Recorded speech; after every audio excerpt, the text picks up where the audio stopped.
bonjour, le texte se réinventer ou disparaître pour un printemps du communisme. Je me félicite de voir la belle diversité des Hauts-de-Seine à cette tribune, totalement alto-séquanaise. Non, surtout, je me félicite du fait que, signataires de ce texte, nous ayons demandé à ce que se tienne ce débat aujourd'hui à l'université d'été. Ça nous semblait important que l'ensemble des textes puissent être présentés et discutés avec vous, et donc je suis heureuse que ça se tienne, de voir que ça correspond à une aspiration au vu de la salle, et je crois qu'il y a nécessité effectivement que le débat se relance réellement maintenant pour arriver au congrès de novembre avec un nombre de débats conséquents et un nombre de communistes y ayant participé tout aussi conséquent, car je crois que c'est crucial pour nous-mêmes et pour le Parti communiste, pour son espace. Et je dois constater au jour le jour, dans ma section, dans ma fédé ou partout dans le pays, des communistes dans le désarroi et en quête de sens dans leur combat quotidien. Je vais être obligée sur les 8-9 minutes, évidemment, d'aller à l'essentiel. Peut-être qu'on peut d'abord se dire qu'il y a quelque chose qui, je crois, fait totalement consensus entre nous. C'est l'idée que grandit la nécessité du communisme, partout dans le pays, partout dans le monde, lorsque nous voyons les ravages de la surexploitation qui est imposée par le capitalisme. Je pense aux ravages sur l'être humain, aux ravages sur la planète. Quand je vois effectivement l'augmentation de 2 degrés du réchauffement, du dérèglement climatique, quand je vois les richesses mondiales accaparées par quelques-uns alors que la pauvreté et l'extrême pauvreté s'enfoncent, quand je vois un monde et des accords commerciaux dirigés par Trump à coup de peur de déclencher son armée, bref, je crois que chacun d'entre nous aussi dans nos vies au quotidien, dans les villages, dans nos quartiers, nous voyons à quel point cela est nécessaire. Mais je crois qu'il y a un débat, en revanche, entre nous toutes et tous, un débat crucial sur les conditions nécessaires pour que cette nécessité du communisme devienne réalité. Puisqu'il n'y a pas de déclenchement automatique, et dire qu'il serait à l'ordre du jour parce que s'impose la difficulté, les ravages et la souffrance imposée par le capitalisme, et qu'il suffirait finalement quelques améliorations pour que advienne chez toutes et tous l'idée que le communisme serait la voie d'émancipation et la voie d'avenir pour sortir de ces ravages. Je crois que c'est malheureusement un peu présent, en tout cas dans le texte proposé aujourd'hui comme base commune, et c'est à notre avis une erreur profonde, parce que ça passe à côté de quelque chose d'important, quelque chose de crucial. C'est qu'aujourd'hui, partout dans le monde, le communisme est en extrêmement mauvais état. C'est vrai partout, et je crois que l'ensemble des textes qui vous sont présentés, les 3 autres textes, font l'impasse sur cette crise du communisme partout dans le monde, et donc sur la nécessité de réinvention du communisme. Et je crois que cela, le fait que nous passions à côté de ça, démobilise et désespère les communistes. Quand je dis ça, l'idée, c'est pas de se flageller et de se faire du mal. C'est pas pour nous trouver moins bien toujours que les autres. C'est parce que je crois que Pierre Laurent hier disait qu'il ne faut pas avoir peur.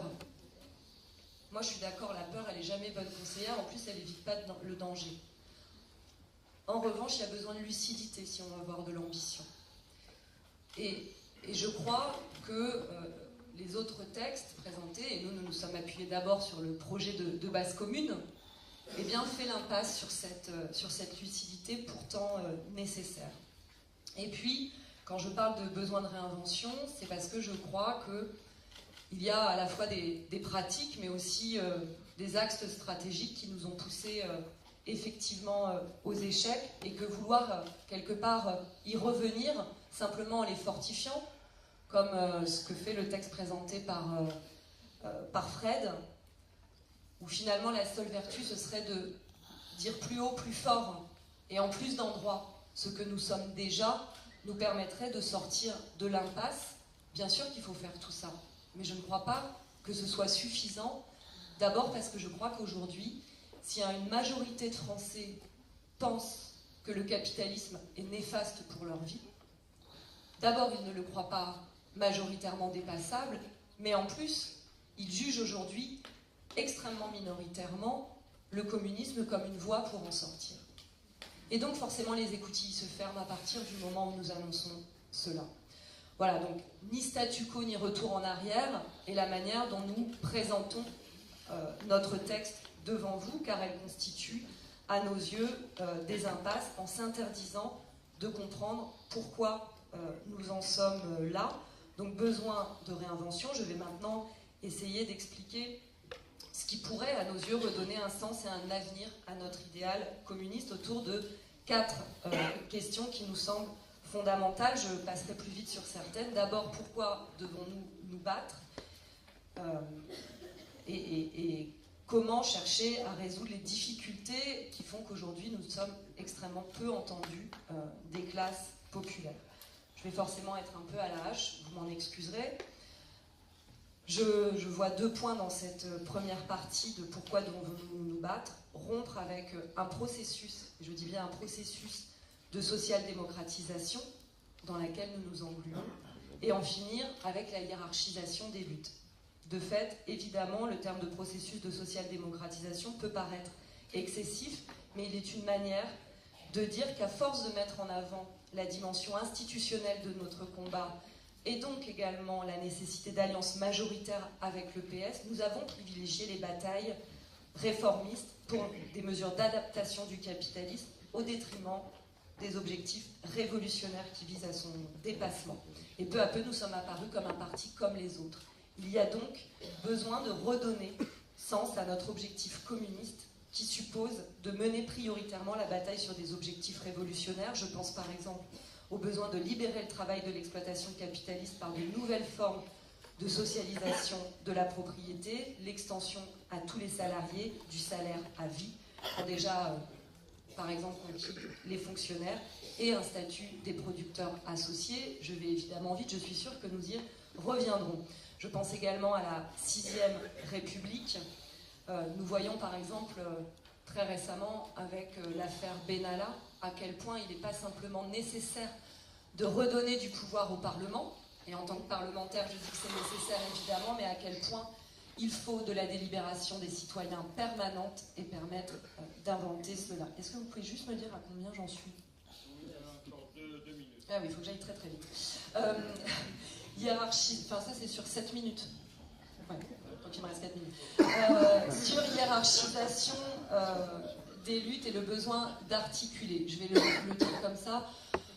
J'ai le sentiment qu'en permanence, féminisme, antiracisme, lutte LGBT sont renvoyés comme des débats et des combats de second plan, annexes, découpant l'être humain en plusieurs morceaux, et que nous donnons la priorité aux mesures économiques sans les articuler à ce qu'est l'être humain dans sa vision culturelle, dans sa vision civilisationnelle, et que donc il y a besoin de pouvoir les porter. Je vous donne un tout petit exemple. J'ai rencontré il n'y a pas longtemps une syndicaliste de la fonction publique qui m'expliquait que dans son syndicat, elle avait eu besoin finalement de créer un sous-syndicat, une asso, qui permette de traiter la question de la discrimination raciale.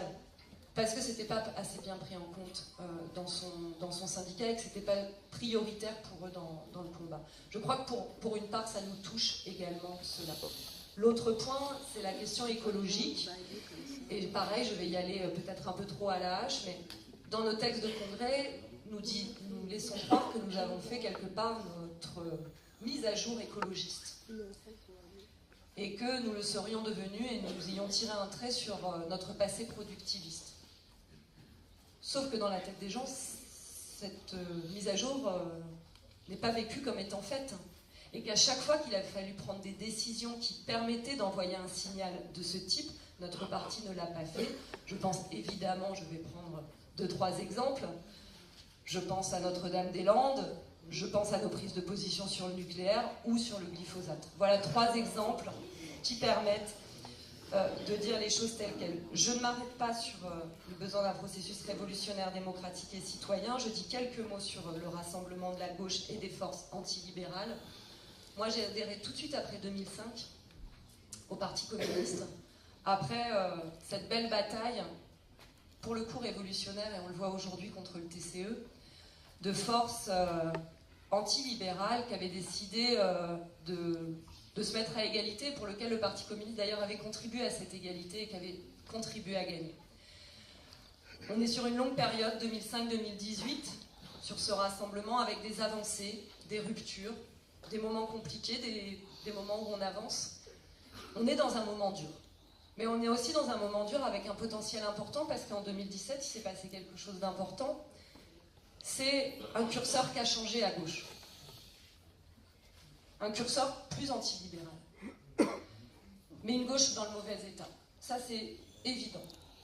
Et donc, je ne vois pas aujourd'hui, alors que la social-démocratie partout en Europe est en submersion, ce qui amènerait le Parti communiste à changer d'axe stratégique aujourd'hui.